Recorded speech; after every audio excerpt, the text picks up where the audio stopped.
Halo, halo, halo. Bagaimana kabarnya teman-teman semua? Selalu bahagia, penuh cinta, positif, feel good, dan selalu bersyukur ya. Kali ini saya akan bercerita pengalaman pribadi praktek Law of Attraction dengan hujan. Mari kita simak bersama-sama ya. Bulan April tahun 2015, pernah ada almarhum teman saya yang bercerita bahwa dia pernah menghentikan hujan. Jadi waktu itu posisi dia sedang perjalanan mengirim barang ke customer. Tiba-tiba hujan turun dengan derasnya. Dia pun berteduh di pinggir jalan bersama-sama dengan orang-orang lain. Saat itu sudah mulai sore, mungkin sekitar jam 3 siang ya. Sementara customernya sebentar lagi mau tutup. Kemudian dia berdoa sejenak kepada Tuhan, minta supaya hujannya berhenti, biar barang bisa segera dikirim ke customernya. Setelah selesai berdoa, teman saya ini dia menuding langit dan bicara sendiri. Dia bilang, "Ayo berhenti hujan. Aku masih mau kirim barang. Sudah sore, nanti barang tidak sampai ke customer." Mungkin teman-teman bisa membayangkan ya, sambil melihat gambar di slide. Saat teman saya ini berteduh bersama orang-orang lain, kemudian dia menuding langit dengan jari telunjuknya dan bicara sendiri, dan orang-orang di sekitarnya pada ngeliatin dia, dikira orang gila kali, kata almarhum teman saya itu sambil ketawa. Bisa kita lihat betapa almarhum teman saya ini memiliki iman yang begitu kuat. Dia tidak peduli dengan orang-orang di sekitarnya karena dia percaya bahwa Tuhan pasti mengabulkan doanya. Dan ternyata benar. Selang 5 menit setelah dia selesai berdoa dan menuding langit, kemudian hujan mulai rintik-rintik mereda. Dan almarhum teman saya ini langsung tancap gas sambil diliatin orang-orang di situ. Keren banget ya, kayak pawang hujan saja. Terima kasih kawan, kamu sudah menunjukkan kepada saya bahwa dengan iman yang kuat, maka tiada yang mustahil bagi Tuhan. Sekarang cerita saya sendiri sekitar tahun 2017. Hari Sabtu jam 6 sore di salah satu tempat pujasera, atau kalau teman-teman orang Semarang pasti tahu yang namanya kawasan Pecinan, Pekojan di Pasar Semawis. Itu kalau malam di hari Jumat, Sabtu, Minggu, maka akan ada satu jalan yang akan sengaja ditutup dan dipenuhi dengan penjual makanan.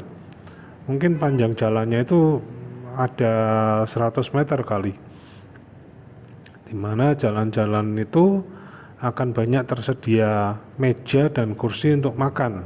Teman-teman bisa sambil melihat gambar-gambarnya ya. Ketika saya bersama keluarga sudah membeli beberapa makanan untuk makan malam, maka kami mulai berkeliling untuk mencari meja yang kosong karena ramai banget lokasinya. Tiba-tiba hujan mulai turun dan bertambah deras, sangat deras sekali. Kami sekeluarga langsung berteduh di emperan toko, di mana air hujan masih bercipratan ke sana sini. Saat itu saya teringat cerita almarhum teman saya itu dan saya mencoba untuk mempraktekannya.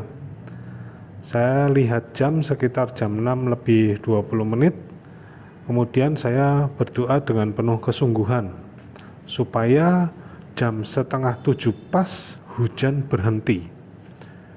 Kemudian saya menatap langit dan berbicara sendiri selirih mungkin ke awan supaya menghentikan hujannya karena sudah waktunya jam makan untuk anak saya yang masih kecil. Sambil menenangkan diri, saya coba bervisualisasi kalau hujan mulai rintik-rintik dan mereda. Saya bilang ke anak saya kalau sebentar lagi hujannya pasti berhenti.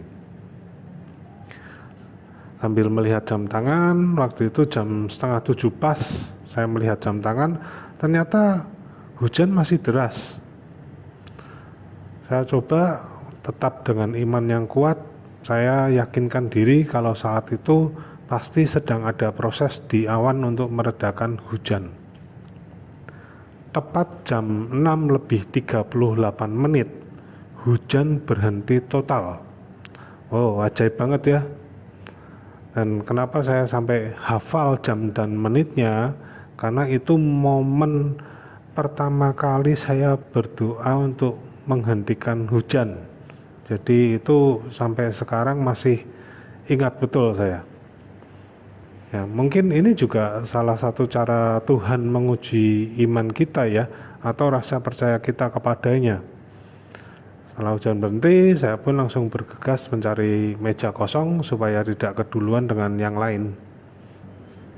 Kali ini cerita saya ketika sedang naik mobil di siang hari. Cuaca panas, agak mendung, terus hujan deras. Dan kebetulan banget AC mobil lagi bermasalah, sehingga kaca di dalam mobil mengembun tebal. Sangat mengganggu sekali kalau tetap berkendara.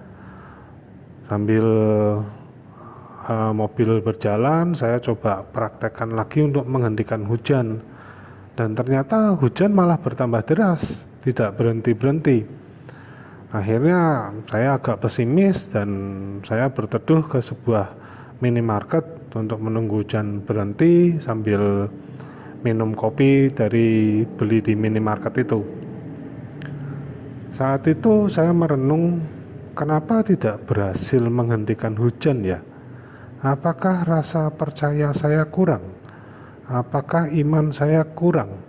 Atau ada yang salah dengan visualisasi dan doa saya? Padahal saya sudah pernah punya pengalaman berhasil menghentikan hujan. Nah, ketika kopi sudah mau habis, ternyata hujan pun mulai mereda.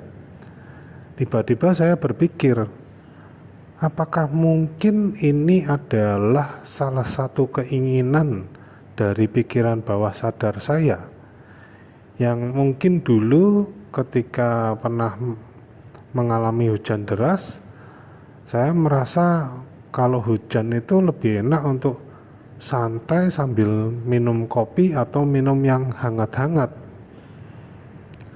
Ya, jadi mengapa doa tidak terkabul saat itu juga? Atau mungkin menghentikan hujan itu hanya kebetulan saja. Nah, bagaimana menurut teman-teman? Tapi di sini ada yang menarik. Kalau ternyata itu adalah benar dari keinginan bawah sadar saya, bahwa kalau hujan itu lebih enak santai dulu sambil minum kopi, maka ini adalah salah satu rahasia supaya penggunaan law of attraction bisa berhasil, yaitu sebelum memutuskan untuk menarik sesuatu, sebelum memutuskan untuk praktek law of attraction, maka kita harus benar-benar bertanya ke diri sendiri, apa sih yang sesungguhnya kita inginkan? Apakah itu benar-benar keinginan yang sesungguhnya, atau hanyalah keinginan sesaat berdasarkan ego saja? Seperti ketika berdoa meminta uang untuk membeli rumah dengan harga 500 juta, kenapa tidak langsung berdoa meminta rumah saja? Kenapa harus meminta uang dulu? Kenapa harus membayar? Jangan-jangan di mulut mengatakan ingin ingin uang 500 juta untuk membeli rumah, tapi ternyata di hati kita yang paling dalam atau pikiran bawah sadar kita minta 500 juta itu sebenarnya tidak hanya untuk membeli rumah, tapi juga untuk membeli kepentingan yang lain. Nah, ini bisa jadi salah satu penyebab kenapa law of attraction bisa gagal. Jadi sebelum melakukan law of attraction, bertanyalah ke diri sendiri, apa keinginan kita yang sesungguhnya? Merenunglah, bermeditasilah, masuklah ke kedalaman diri sendiri yang paling dalam untuk menemukan jawabannya. Terima kasih dan sampai jumpa di video berikutnya.